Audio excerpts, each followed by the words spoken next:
Hello and welcome to IGN's coverage of San Diego Comic-Con 2024. I'm Kim Horcher, and joining me today are the cast of Star Trek Strange New Worlds, Rebecca Romijn and Ethen Peck, along with executive producers and co-showrunners Akiva Goldsman and Henry Alonso Myers. Welcome. We love Trek here. We're so happy to have you. I do want to talk about one of my favorite episodes of season 2. It went to interesting places, strange new worlds, if you will. And Akiva and Henry, since you have your eyes on the bigger picture, could we be seeing a sequel of sorts, maybe to Subspace Rhapsody? Because I spoke to the writers of the episode, Dana Horgan and Bill Walkoff, and they said they'd be into it.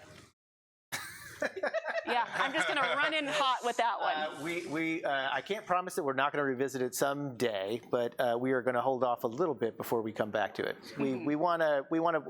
If you come back for a second episode of something, you really want to make it special and different and bigger and crazier. And we're special and different and bigger and crazier in our next season in a lot of other ways. So that's about the most I'm going to say.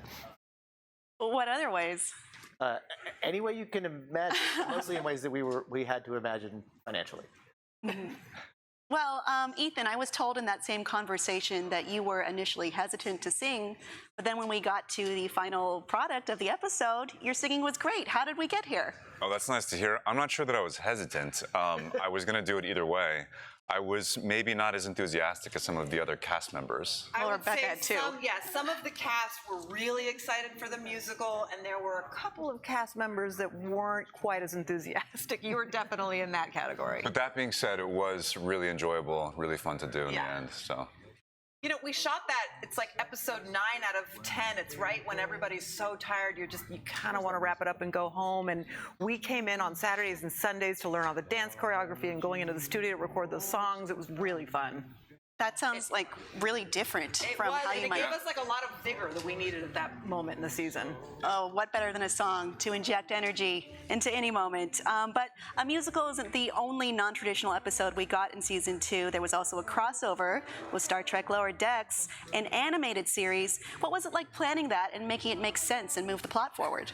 Well, what's unique and surprising is that we thought the animated crossover would be relatively easy and the musical would be relatively challenging. And it was actually the opposite. Because our cast, as you saw, are insanely talented. And so they have this ability to kind of rise to any challenge that we throw at them, which makes us continue to try to stump them, like some weird postmodern science fiction game show.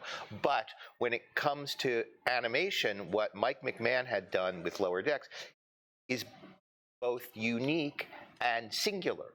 The tone of an animated show is different than a tone of a live action show. So when you try to combine the two, it's a little less wieldy than you might imagine. Having said that, they both were really fun to have done. It was fun to watch, too. I was curious, do all of you have maybe a dream-themed episode you'd like to maybe tackle going forward at some point?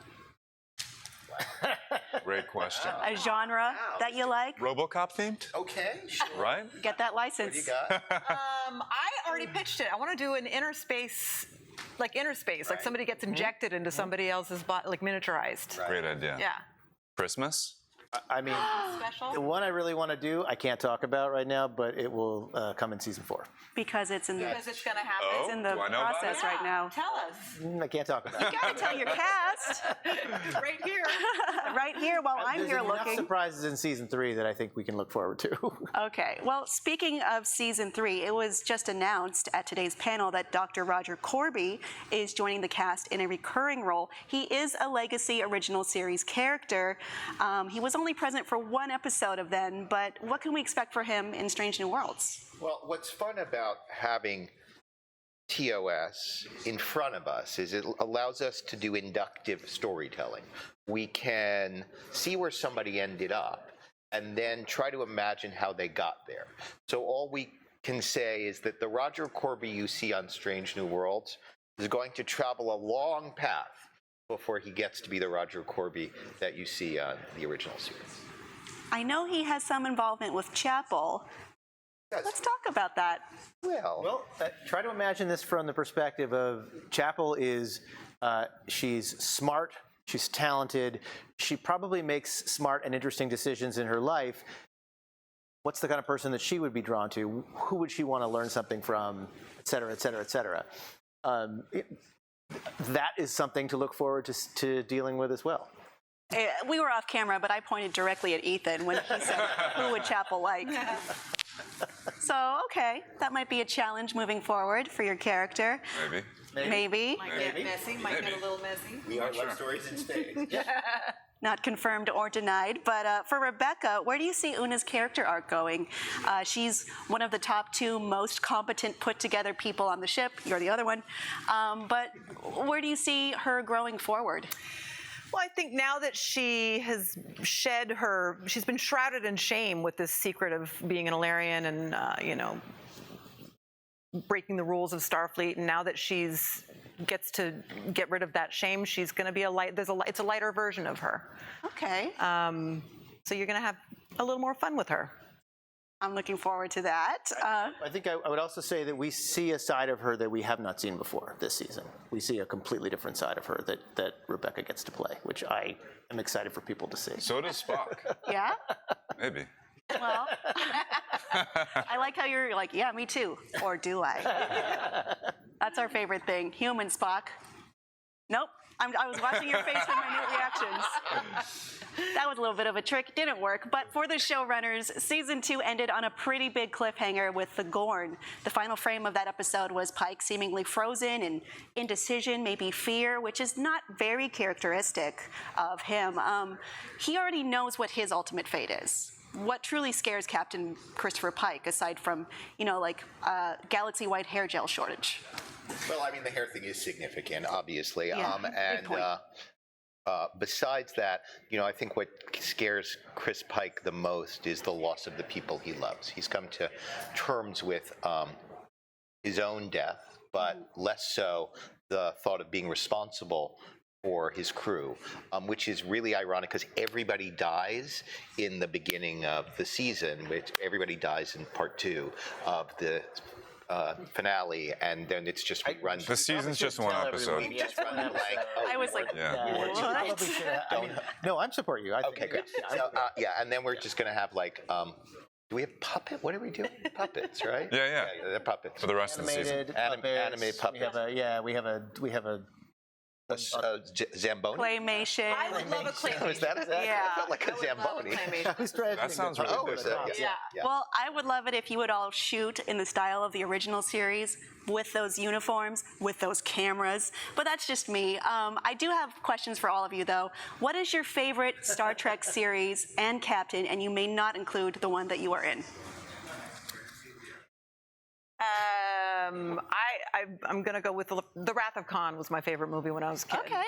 And I'm going to go with Picard. Nice. Yeah, Next Gen Picard. Jen and Picard, very popular. TOS Kirk. Ooh. Somebody had to do it. I know it's hard not to just say, because I'm really with you on that. But I was a big fan of Deep Space Nine. Is the one that I would always come back to. Oh, nice. Because I think it's they did an incredible job thinking about these long arc stories and how to tell interesting character and stories that were both funny but dark, and that's something that we try to really bring into the show. Very nice. Well, speaking of funny but dark, we already know this won't be the last time Starfleet will encounter the Gorn. Looks like we have a clip coming from an upcoming season of Star Trek.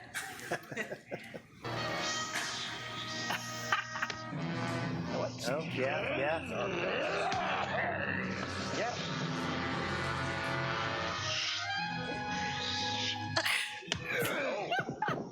Invulnerable. Yeah.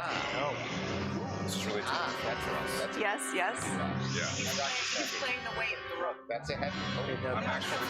Oh my gosh. Rebecca's Captain Kirk. You. No, that was close. Yeah. Okay, technically that's true because that hasn't happened yet. That's right. We're doing already in the. We're doing this season. They did. You guys that was revealed that. That's, I mean, from this, yeah. that's From the episode season. 3 of this Yeah, season. I'm sorry I revealed your big finale. Arena Part 1 and 2. Yeah, we had budget cuts, so we just run episodes of TOS. But I think people are going to like it. I love it. Yeah. The new look for the Gorn. Yeah. Love it. It's, yeah, it was hard for us to evolve that, but we feel like we did. You're welcome. Thank you, thank you. Well, thank you all so much for joining us today. Go catch up on Star Trek Strange New Worlds right now, ahead of the new season next year. We've got tons more Comic-Con ahead right here on IGN, so stick around.